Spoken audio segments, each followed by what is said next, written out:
Welcome back. In the previous steps, we made use of promise and axios. Let's review some of those concepts quickly in this specific step. A promise is nothing but an eventual completion of an asynchronous operation. So basically, promise helps us to do something asynchronously and define what should be done when it's successful or what should be done when it fails. So for example, this can be an asynchronous call which returns a promise back, and on the promise you can define what should be done when the response is successful. Do what when the response is successful, and do what if there is an error. In the previous step, we executed the hello world service and we defined what should be done in the case of a successful response. In the subsequent step, we would also define what should be done if there is an error. If there is an error, how do you handle it? If you do a Google for Axios API documentation, you'd land up on this page, github.com, Axios.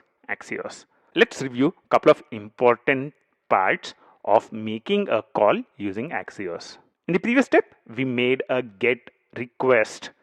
All that we needed to do was do axios.get something and we returned the promise back. And once we return the promise back, inside the component method, we define what should be done if it's successful or if it fails.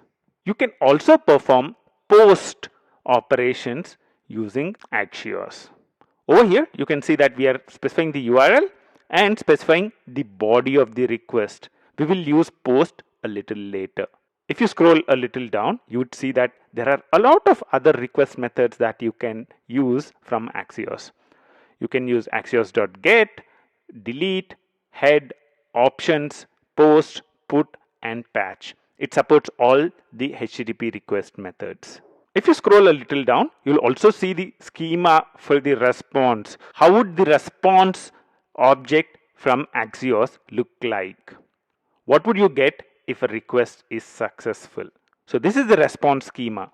We already looked at response.data and we actually got the message from that, right? We said response.data.message.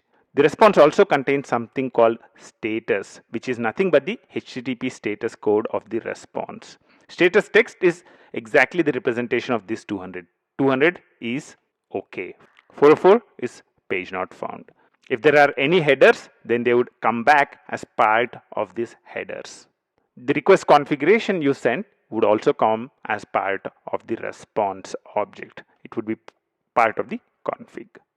And also you have a reference to the request. So if you are making a request and you think you are not getting a good response back, then you can look at all this data inside the response.